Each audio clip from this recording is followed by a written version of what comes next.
Peringatan terakhir, NKRI desak Australia angkat kaki dari Pulau Pasir atau kita perang.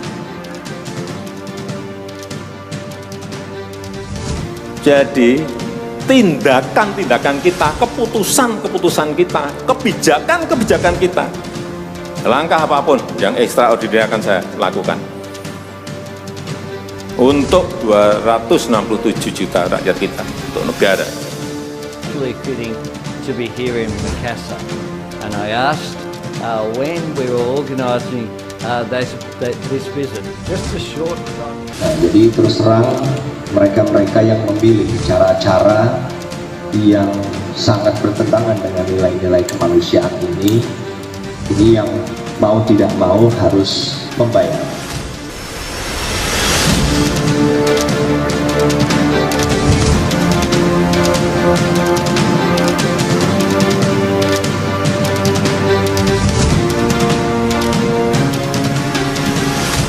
Yayasan Peduli Timor Barat kembali desak pemerintah Australia segera meninggalkan gugusan Pulau Pasir atau Ashmore Reef yang kini masih menjadi kawasan sengketa antara Indonesia dan Australia.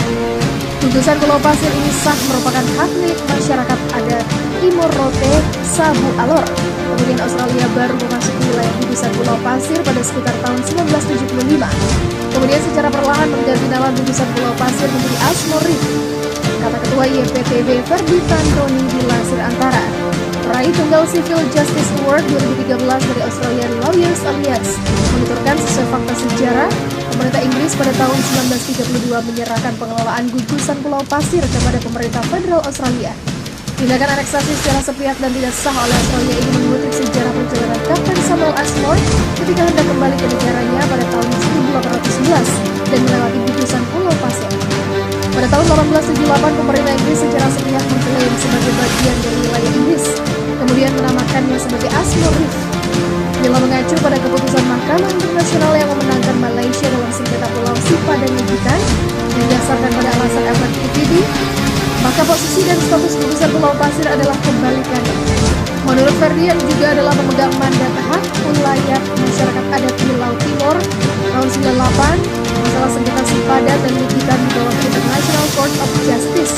Pada 17 Desember 2002, ICJ mengeluarkan keputusan tentang kasus sengketa kedaulatan Pulau Sipadan Nigitan antara Indonesia dengan Malaysia. Hasilnya dalam voting itu, di lembaga itu Malaysia dimenangkan oleh 16 hakim, sementara hanya satu orang hakim yang berpihak kepada Indonesia. Secara garis besar, keputusan Mahkamah Internasional memenangkan Malaysia didasarkan pertimbangan efektiviti tanpa memutuskan pada pertanyaan dari perairan teritorial dan batas-batas maritim, yaitu pemerintah Inggris telah melakukan tindakan administratif secara nyata berupa penerbitan ordonasi perlindungan satwa burung, menekan pajak terhadap pengumpulan telur penyu sejak tahun 1930 dan operasi mercusuar sejak 1960-an. Sementara itu, jika dibandingkan dengan fakta yang terdapat di gugusan Pulau Pasir berdasarkan pada efektiviti, yaitu pemerintah Hindia Belanda telah melakukan tindakan administratif secara nyata berupa penerbitan izin kunjungan yang dikenal dengan pas jalan dan pungutan pajak bagi setiap nelayan yang hendak berkunjung ke gugusan Pulau Pasir untuk mengambil telur penyu dan peripak. Tindakan ini terus berlangsung paling tidak hingga 1976. Sebelum tahun 1974, ketika Indonesia dan Australia membuat MOU tentang hak-hak nelayan tradisional. Di samping itu, gugusan Pulau Pasir telah dijadikan rumah kedua bagi para nelayan tradisional Laut Timur sekitar 500 tahun lalu, jauh sebelum Australia menjadi sebuah negara